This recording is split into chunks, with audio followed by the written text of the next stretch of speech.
inona ny olana mampifanolana matetika eo amin'ny mpifamolo-bodirindrina? Amina rery le izy fa matetika tena mampifamaly amin'ny mpiray vodirindrina ma dia izay teneniko anao zao hoe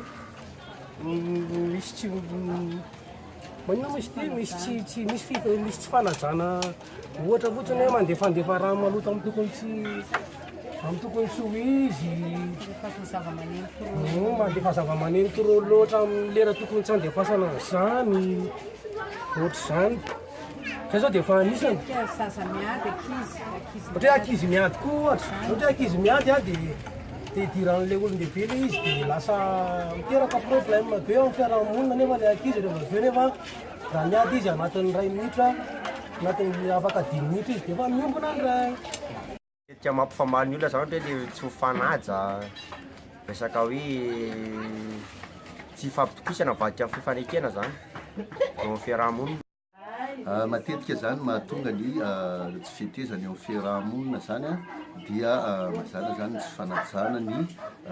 atao hoe lalàna ny fiarahamonina ohatra amin'izany a ny fitandrona ny fahadiovana fitandrona ny filaminana zany a eo amin'ny manodidina zany.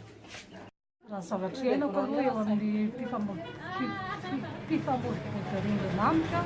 dia matetika eo amin'ny fialonana dia matetika koa mantsy tsika vehivavy no ao an-tokantrano lava dia tsika vehivavy no tena voahan'izay. Araka ny hevitrao tokony alamy eo amin'ny fiarahamonina ihany sa hoentina eny amin'ny fokontany sa ampiakarina eny amin'ny pôlisy mihitsy raha ohatra misy olana eo amin'ny fiarahamonina? Arakaraka ny fisehoan'le disadisa misy ohatra zavatra mbola afaka hifampiresahana samy mpiray vodirindrina izay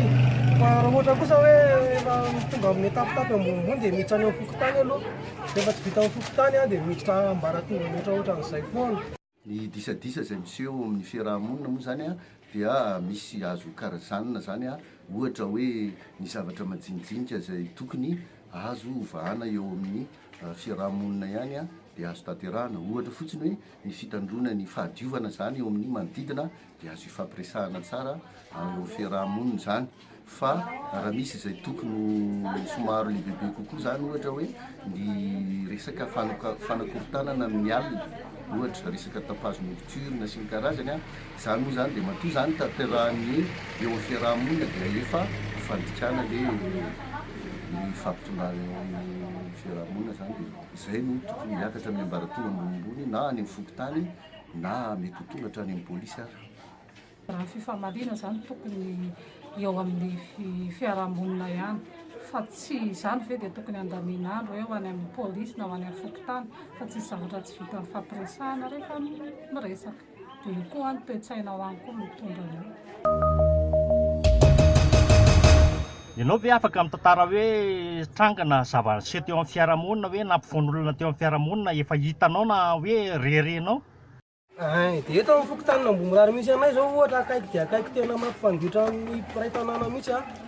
amin'le famakian'ny olona zavatra tokony tsy vakiana amin'ny andro atoandro dia izay mba andefasanay fitarainana mba ho jeren'ny tompony andraikitra akaiky dia akaiky mihitsy zavatra izay a fa lasa marary daholo ny ray tanàna amin'le tompony izay okay. Ohatra eo anatin'ny lera amin'ny 12 atoandro dia misy mamaky dalina raha amin'ity party misy anay ity zao dia misy manao an'izany hoe vise vakiana le fosolitika ireny amin'ny andro amin'ny 12 anaty fisakafoanana mihitsy tsy fanajana zany le izy. Raha ny zavatra izay nampifamaly moa zany a teo amin'ny fiarahamonina izay fanitsanga dia le araka le fanambarako farany teo hoe amin'ny le fanakorontanana amin'ny alina matetika zany a amin'ny andro alina dia eo fiarahamonina izay tsy mba mitano izay filaminan'izay fa mampaneno zava-maneno mandritra ny hatrany amin'ny ray alina amin'ny 2 alina mbola mitatatata ao zany dia izay nefa dia tena tsy fanajana ny hafa mihitsy dia izay zao no anankiray a efa nahatonga fifamaliana be zany a teo amin'ny fiarahamonina izay misy anay. Ny zavatra tranga hita eo amin'ny fiarahamonina zany matetika dia tsika vehivavy foana moa dia fialonana aloha voalohany indrindra dia tsika nefa raha ohatra hoe olona samy saina mieritreritra dia tokony samy andinika hoe ny anjarantsika tsiraray avy dia tokony efa nomen'Andriamanitra antsika dia ny anjaranao tsy ho anahy mihitsy ary ny anjarako tsy ho anao dia eo foana zany mipetraka le izy hoe tokony tsy hisy ny fialonana dia zay